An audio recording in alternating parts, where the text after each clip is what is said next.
profiter de l'histoire suivante. J'ai averti mon riche père que sa nouvelle épouse avait un passé de tromperie envers les gens. Il m'a traité de jaloux et a donné sa fortune à eux. Maintenant, il se retrouve sans abri à ma porte. Je suis un jeune homme de 34 ans qui a grandi toute sa vie sans père. Mes parents ont divorcé quand j'étais très jeune. Ma mère venait d'un milieu modeste, tandis que mon père était riche. Ils avaient initialement un mariage heureux, mais la famille de mon père n'approuvait pas son mariage avec ma mère car il pensait qu'elle n'était pas assez bien pour lui, et lui rendait la vie difficile. Quand je suis entré en scène, il semblerait que les membres de la famille de mon père aient dirigé leur négativité vers moi, poussant ma mère à bout. Elle et mon père se disputaient à ce sujet, mais ils minimisaient, pensant qu'elle exagérait. Les choses se sont envenimées, ma mère a fini par demander le divorce. J'étais trop jeune pour tout comprendre, mais tout ce dont je me souviens, c'est que je suis passé d'une vie dans un manoir avec du personnel qui s'occupait de nous à un appartement beaucoup plus petit en banlieue avec seulement ma mère et moi. Mes grands-parents du côté maternel ont été de véritables sauveurs. Ma grand-mère s'est occupée de moi pendant que ma mère cherchait du travail, et mon grand-père a gardé un œil sur moi, m'accompagnant à l'école jusqu'à ce que je puisse le faire seul. Malgré la pension alimentaire que mon père versait chaque mois, il n'a jamais montré un quelconque intérêt à être un père. Lors de nos journées prévues ensemble, il annulait souvent à la dernière minute, me laissant en attente. Il a fini par cesser progressivement de faire l'effort de me rendre visite tout court. Je me souviens encore de mes anniversaires, attendant avec impatience que mon père vienne célébrer. Pourtant, soit il arrivait en retard et ivre, soit il ne venait pas du tout. Quand j'ai grandi et que j'ai eu mon propre téléphone, j'appelais constamment mon père mais il répondait rarement à mes appels. Ma mère, peut-être voyant que mon père n'était pas responsable, a toujours essayé d'être là pour moi. Étrangement, cela me frustrait encore plus. Je suppose qu'en tant qu'adolescent fougueux, j'ai toujours injustement blâmé ma mère pour le fait que mon père ne voulait pas être présent. Un jour, à mes 16 ans, j'ai eu une énorme dispute avec ma mère et j'ai fui de chez moi. J'ai appelé mon père en espérant qu'il vienne me chercher. Il n'est pas venu, alors j'ai décidé de me rendre simplement à sa porte car je connaissais son adresse. J'ai sonné plusieurs fois jusqu'à ce que mon père ouvre la porte et soit surpris de me voir. J'ai souri et lui ai demandé si je pouvais entrer. C'est là que j'ai remarqué une femme debout derrière lui. Elle semblait porter la chemise de mon père, ce qui m'a semblé étrange au début, jusqu'à ce que mon père, au lieu de me souhaiter la bienvenue, sorte de la maison pour me parler. Il m'a demandé si tout allait bien et je lui ai dit que j'avais eu une dispute avec ma mère, donc j'avais besoin de passer du temps chez lui jusqu'à ce que les choses se calment. Cependant, il m'a dit qu'il n'était pas prêt à s'occuper d'une adolescente. Je l'ai regardé fixement en essayant de comprendre ce qu'il voulait dire par là. Je lui ai rappelé qu'il était mon père. Il m'a regardé honteusement et m'a dit que ce n'était pas le bon moment car il était avec sa petite amie. Il a commencé à me dire que je devrais rentrer chez ma mère. Quand mon père m'a dit ça en face, ça m'a fait mal. C'était comme si mes lunettes roses s'étaient brisées et que je voyais les choses telles qu'elles étaient. En rentrant chez moi en pleurs, j'ai tout raconté à ma mère et elle m'a enlacé, essayant de me réconforter. Elle se fichait même de la dispute, ce qui m'a un peu rassuré. Après cela, j'ai arrêté de contacter mon père. Il me textait seulement pendant les vacances ou pour mon anniversaire, et même à ce moment-là, c'était juste une phrase. J'ai arrêté de lui proposer de sortir ensemble ou de l'inviter à des événements scolaires. La distance n'a fait que s'agrandir par la suite. Je me suis promis de ne plus laisser personne me faire me sentir petite. Je voulais me construire une vie en comptant sur ma résilience et mon indépendance. J'ai obtenu mon diplôme de lycée et je suis allé à l'université avec des bourses complètes. Pendant mes études universitaires, un jour, mon père m'a appelé. Cela faisait des années que nous n'avions pas parlé et bien que j'ai hésité, j'ai répondu à son appel à contre-cœur, pensant que c'était peut-être une urgence. Mon père a annoncé qu'il se marierait le mois prochain. Je suis resté stupéfait lorsqu'il a poursuivi en disant qu'il voulait que je rencontre l'amour de sa vie, comme il l'a dit, ainsi que ses enfants qui allaient devenir mes demi-frères et sœurs. Entendre cela a été comme un coup au cœur. Même si à ce stade je savais que mon père ne m'aimait pas, j'avais toujours attribué cela au fait qu'il n'aimait pas les enfants. Mais l'entendre parler des beaux enfants m'a fait me demander s'il ne m'aimait pas spécifiquement. Il n'arrêtait pas de vanter les qualités des beaux enfants et il était impatient que je les rencontre. J'ai poliment décliné en disant que j'étais très heureux de son mariage mais que je ne voulais pas être impliqué dans sa nouvelle famille. Il a immédiatement commencé à me supplier, voulant que je fasse partie de la cérémonie de mariage. Je ne trouvais pas du tout que c'était une bonne idée et j'ai fait de mon mieux pour m'en sortir, mais il semblait ferme. Lorsque j'ai parlé du mariage avec ma mère, elle a été aussi surprise que moi. Elle ne s'attendait pas à ce qu'il m'appelle après tant d'années sans nous être parlé. Elle m'a rappelé que j'étais maintenant adulte et donc libre de prendre mes propres décisions si je voulais renouer avec lui ou non. Après des jours de réflexion, j'ai accepté à contre-cœur, espérant que cela annoncerait un nouveau départ pour nous et qu'il avait vraiment changé. Mon père m'a invité à dîner pour rencontrer sa nouvelle famille avant leur mariage. Le dîner a été un cauchemar absolu, pour le dire gentiment. Sa fiancée, Kayla, me détestait absolument en tous sens. Ses beaux-enfants, Brandon et Ursula, n'étaient pas enchantés par ma présence et refusaient de parler. Le dîner était inconfortable, montrant clairement qu'ils ne voulaient pas de moi là. Mon père restait complètement aveugle à cela et déblatérait sur le fait qu'il était fier d'être désormais le père de 3 enfants et qu'il avait hâte de nous voir tous tisser des liens en famille. Entendre comment il voulait faire partie d'une famille alors qu'il n'avait pas pu être un homme de famille pour ma mère et moi me pesait. Il visait à être un père pour ses beaux-enfants après des années d'échecs. Pour moi, cela a été une surprise. Décidant de passer outre, j'ai gardé le silence, voulant lui donner le bénéfice du doute qu'il avait vraiment changé. Alors que nous mangions, il a évoqué son testament et m'a dit qu'il avait dû changer la propriété de ses biens puisqu'il allait se marier maintenant. J'ai hoché la tête, pas vraiment dans la conversation. Puis il a lâché la bombe, il m'a invité ce soir pour me révéler qu'il transférait toute sa fortune et ses entreprises à ses beaux-enfants, Brandon et Kayla. J'ai arrêté de manger, le regardant avec surprise. Il a dit qu'il ne voulait pas que je sois choqué plus tard, c'est pourquoi il me prévenait. J'ai pris une grande inspiration, demandant pourquoi il me disait ça maintenant, sachant que je n'ai jamais demandé un centime de son argent ou de ses affaires. Il a expliqué que c'était à la demande de Kayla, pour que je ne dérange pas ses enfants plus tard. Il a continué en disant que j'avais déjà un travail, et qu'il ne pensait pas que j'avais besoin d'aide financière, tandis que Brandon et Kayla, étant sans emploi, devaient apprendre les ficelles de son entreprise pour réussir financièrement. Il pensait que cela leur permettrait d'être financièrement réussis dans la vie. J'étais là, essayant de digérer la bombe qu'il venait de lâcher. Essayant de garder mon calme, je lui ai demandé s'il comprenait ce que cela signifiait pour moi. Il a calmement expliqué que c'était une décision pratique pour l'avenir financier de sa nouvelle famille. Je n'ai pas pu retenir ma frustration et ma déception. Je lui ai rappelé les années où il n'avait pas été là pour moi, ni émotionnellement ni financièrement, et maintenant il donnait tout à ses beaux-enfants. C'était comme une claque au visage. Mon père semblait surpris par mon irritation et a demandé si donner sa fortune à ses beaux-enfants en était la cause. Je l'ai regardé droit dans les yeux et lui ai expliqué que je me fichais que son argent couvre ma vie. Ce que je voulais, c'était qu'il soit un bon parent pour moi. J'ai ensuite exprimé que ma colère venait du fait qu'il priorise ses beaux-enfants par rapport à moi, son propre sang.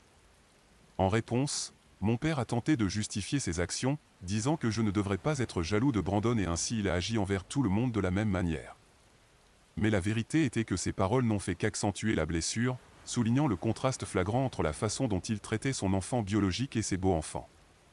Malgré ma colère, j'ai décidé de ne pas créer de scandale à table. J'ai terminé mon repas en silence, ressentant un mélange de douleur et de ressentiment. Il était clair que je n'avais jamais été une priorité dans la vie de mon père et j'étais confronté à l'idée que ses promesses de changement n'étaient rien de plus que des paroles en l'air. Après le dîner, je l'ai remercié pour le repas et j'ai dit au revoir à Kayla et ses enfants. J'ai quitté le restaurant et, en arrivant à ma résidence universitaire, je l'ai immédiatement bloqué, lui et toute sa nouvelle famille. J'étais déterminé à ne plus avoir affaire à eux. Après ce dîner, j'ai arrêté de penser à mon père et je ne voulais plus avoir affaire à lui. Juste quelques jours plus tard, j'ai reçu une demande d'amis sur Facebook d'un certain Michael. Sans trop réfléchir, j'ai accepté. Puis, bam. Michael m'a envoyé un message avec une photo, me demandant si je connaissais ces personnes. Mes sourcils se sont froncés lorsque j'ai téléchargé la photo et vu qu'il s'agissait d'une photo de mon père avec sa nouvelle famille. Confus, j'ai demandé d'où il tenait cette photo et pourquoi il me l'envoyait. Michael a poursuivi en expliquant qu'il avait vérifié le profil de mon père et trouvé d'anciennes photos de moi avec lui, et remarquant nos traits similaires, il avait supposé que j'étais son fils. Il a expliqué qu'il connaissait Brandon et Ursula depuis l'époque de l'école et qu'il voulait discuter de quelque chose d'important avec mon père. Comme mon père n'avait jamais répondu, il avait décidé de me contacter. Intrigué, j'ai demandé quel était ce sujet important, et c'est là qu'il m'a révélé quelque chose d'incroyable. il a révélé que Brandon et Kayla avaient un passé de scam. Ayant grandi dans le même quartier, Brandon était tristement célèbre pour ses problèmes de jeu et avait accumulé une dette importante qu'il ne pouvait pas rembourser. Pendant ce temps, Kayla avait la mauvaise habitude de voler des cosmétiques et des robes dans les magasins locaux. Leur réputation de vol et de jeu était bien connue, alors quand un jour Kayla avait subitement lorsqu'en lit a disparu avec ses enfants, cela a choqué tout le voisinage. Michael voulait nous mettre en garde contre eux au cas où nous serions également victimes d'une arnaque. J'ai demandé des preuves, et il m'a envoyé des captures d'écran de messages de groupe où des gens parlaient de Brandon leur devait de l'argent. Il a également partagé des photos de Brandon lors d'une arrestation passée, indiquant un passé problématique. En ce qui concerne Kayla, étant donné que Michael travaillait comme agent de sécurité dans un centre commercial, il avait des preuves vidéo de son vol de vêtements dans les magasins. Le directeur du centre commercial, qui l'avait déjà inscrite sur une liste noire, n'a pas hésité à diffuser la vidéo pour mettre en garde les autres. Cela m'a vraiment préoccupé car, malgré le fait de ne pas vouloir de relation avec mon père, je ne voulais pas qu'il soit blessé. De plus, il venait de leur remettre toute sa fortune en pensant qu'il pourrait en profiter pour une retraite paisible. Si ses enfants étaient vraiment des escrocs, comme l'avait averti Michael, sa richesse pourrait disparaître en un rien de temps. J'en ai parlé à ma mère et ai cherché ses conseils. Elle était aussi choquée que moi. Nous étions d'accord, et elle a pris l'initiative de lui parler, en lui transmettant ce que Michael m'avait dit. Comme prévu, mon père n'a pas bien réagi et a commencé à se disputer avec ma mère.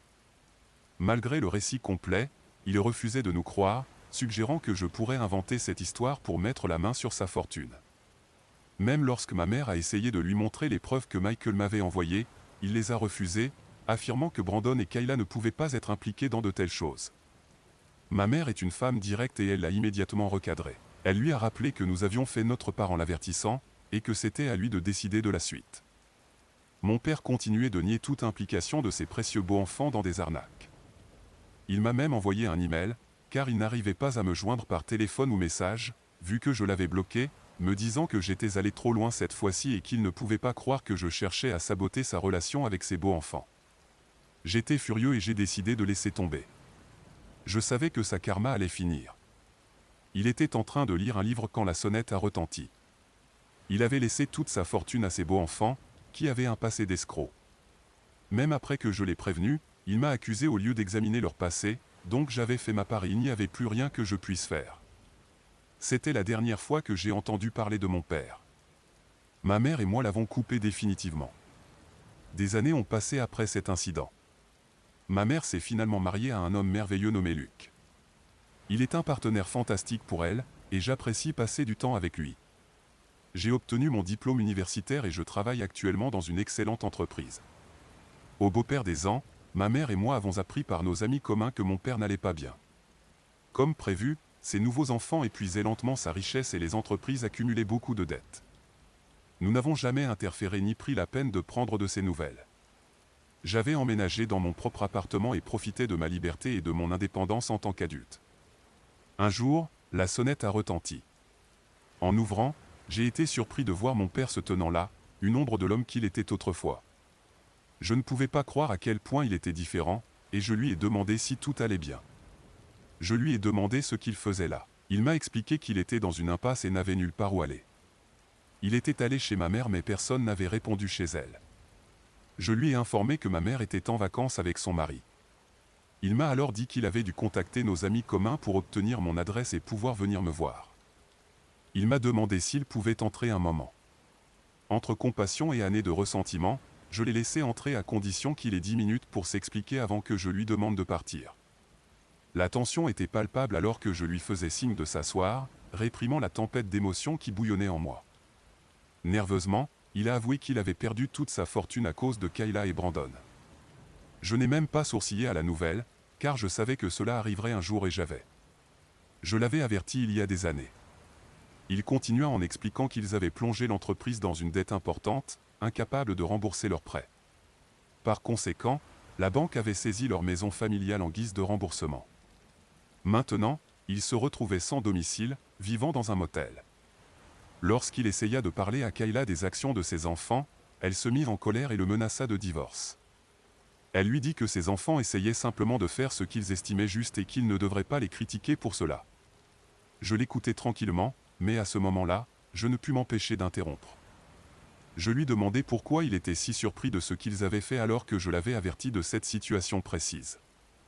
Il expliqua qu'à l'époque, il ne voulait pas me croire, pensant que j'étais juste jaloux de le favoriser. Il croyait sincèrement en la bonté de ses enfants. À ma grande surprise, il se mit alors à me blâmer, disant que j'aurais dû essayer de le convaincre davantage et que peut-être ce gâchis aurait pu être évité. J'ai décidé que je voulais lui donner une leçon pour ne jamais assumer la responsabilité de ses propres erreurs stupides. Déterminé, j'ai allumé la télévision et connecté mon téléphone via Bluetooth. Je voulais qu'il soit témoin de toutes les preuves que Michael m'avait envoyées des années auparavant concernant Brandon et Ursula. Les yeux de mon père se sont écarquillés alors qu'il assistait à une cascade de preuves, de captures d'écran, de photos d'identité judiciaire et d'une vidéo capturant le vol de Kayla dans un centre commercial. Les conséquences de sa décision de faire confiance à ces beaux enfants trompeurs se déroulaient devant lui. La douleur, la trahison et la dévastation remplissaient la pièce, répercutant les émotions auxquelles il m'avait inconsciemment exposé il y a des années. C'était un règlement visuel, une amère réflexion sur les choix qu'il avait faits. Mark était assis dans un silence stupéfait, confronté aux conséquences de ses actes. La pièce portait le poids non dit des vérités, et j'ai saisi l'occasion pour prononcer mon propre verdict. Ceci, Mark, n'est que le début, déclarai-je, ma voix assurée et résolue. Tu as tout perdu parce que tu as refusé de me croire, moi et ma mère, lorsque nous te disions. Je vais traduire le texte en français fluide. Tu as découvert la vérité à leur sujet. Ton héritage a disparu, et maintenant, tu dois affronter la réalité de ta décision. J'ai exprimé comment, toute ma vie, j'avais cru qu'il était une bonne personne, pour finalement être toujours déçu à chaque tournant et maintenant je suis content qu'il reçoive sa karma. Il a commencé à protester, suggérant que j'aurais pu apporter les preuves à la police, prétendant que cela aurait pu l'aider à découvrir la vérité à leur sujet. J'ai répliqué en lui faisant comprendre que ce n'était pas ma responsabilité de les dénoncer. Je lui ai rappelé que ma mère avait essayé de lui montrer des preuves, mais qu'il avait obstinément refusé. Que pouvait-il attendre de plus de notre part? J'ai fermement affirmé qu'il n'avait personne d'autre à blâmer que lui-même pour avoir perdu toute sa fortune. Il aurait dû être plus prudent. Sur ce, je l'ai dirigé vers la porte, lui demandant fermement de quitter mon appartement. Stupéfait, il est sorti en silence. La vengeance n'était pas une question de descendre à son niveau, c'était davantage une question d'exposer l'ampleur de son erreur de jugement et de garantir que les conséquences de sa confiance mal placée résonnent dans le silence lancinant de sa conscience. Bien que je sois satisfait de ma décision de lui montrer enfin la vérité sur ses beaux enfants, je ne peux m'empêcher de penser à la trahison sur son visage lorsqu'il a enfin réalisé qui ils étaient. Je regrette de ne pas avoir convaincu assez mon père quand il a légué toute sa fortune à ces beaux enfants qui ont un passé de tromperie. Mise à jour 1, je suis submergé par les réactions de chacun à mon message. Je l'ai posté il y a quelques heures seulement et j'ai déjà des centaines de commentaires. La plupart d'entre vous semblent être d'accord pour dire que j'ai fait tout ce que je pouvais pour aider mon père à éviter ce malheur. Pour les autres qui pensent que j'aurais pu faire mieux, je tiens juste à préciser que ma mère a eu une conversation très sérieuse avec lui à ce sujet, espérant qu'il voie la vérité, mais mon père a refusé de nous croire. Je n'ai pas voulu lui parler à ce moment-là car j'étais trop blessé et je voulais protéger ma santé mentale. C'est lui qui a pris cette décision sans consulter.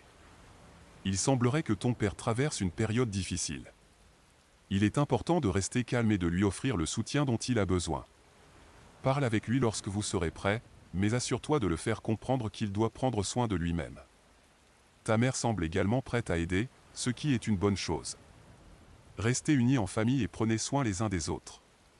Ce qui s'est passé la nuit dernière. Mise à jour 3. Fondamentalement, après que mon père se soit réveillé de son sommeil, ma mère et moi l'avons confronté à la vérité.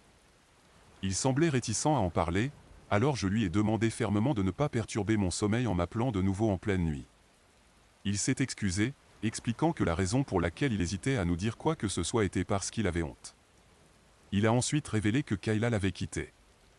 Après avoir visionné toutes les preuves que je lui avais montrées sur ma télévision, il a confronté Kayla qui refusait d'admettre les erreurs de ses enfants et argumentait que j'inventais tout. Quand mon père a menacé d'impliquer la police, elle a finalement avoué. Kayla a révélé comment ses enfants avaient toujours été des escrocs. Elle avait tenté de les réformer mais ils s'accrochaient obstinément à leurs habitudes. Elle avait déménagé de sa ville vers cette grande ville dans le but de commencer une nouvelle vie où personne ne les connaissait. Quand elle a rencontré mon père, elle a vu une stabilité financière et espérait que ses enfants changeraient finalement. Cependant, ils persistaient dans leur style de vie irresponsable, accumulant plus de dettes. Elle a avoué qu'elle le savait depuis le début mais n'avait jamais imaginé qu'ils se retrouveraient sans rien. Ils se sont battus encore plus et Kayla a avoué que, maintenant que mon père n'avait plus rien à offrir, elle envisageait de le quitter. Elle a fait ses valises et est partie. Mon père était presque en larmes en racontant l'incident. Bien que je ressente de la sympathie pour lui, je ne pouvais m'empêcher de réfléchir à la façon dont il avait creusé sa propre tombe en faisant confiance à une femme plutôt qu'à moi. Si seulement il m'avait écouté, il aurait encore sa mention familiale et ses affaires. Mon père a alors commencé à s'excuser. Les larmes aux yeux, il a demandé pardon à ma mère, reconnaissant la douleur qu'il lui avait causée. Il a admis qu'il n'aurait jamais dû la laisser partir. Se tournant vers moi, il m'a demandé si je pouvais trouver en moi-même le pardon. Nous sommes restés silencieux et mon père a exprimé son engagement à passer le reste de sa vie à chercher à se réconcilier avec moi. Kayla et mon père, en attente des discussions avec leurs avocats pour entamer une procédure de divorce. J'espère que mon père engagera des poursuites judiciaires contre elle et ses enfants pour tout ce qu'il a perdu. Il est probable que ce soit une bataille juridique difficile, car ils pourraient ne pas facilement reconnaître leurs erreurs. Cependant, avec les preuves que je lui ai fournies et les informations que mon père recueillera de ses activités commerciales sur leur mauvaise gestion des fonds de l'entreprise, il pourrait avoir suffisamment pour les rendre responsables. On verra ce qu'il adviendra de son divorce. Pour l'instant, j'espère qu'il apprendra à vivre avec ses erreurs chaque jour et qu'il se rendra compte de tout ce qu'il a manqué en nous quittant, ma mère et moi, dans le passé. J'espère qu'il prendra conscience de ses erreurs et évoluera pour devenir un homme meilleur avec le temps. Quant à moi, je garderai la tête haute et essaierai d'être la meilleure version de moi-même, tout comme ma mère me l'a appris.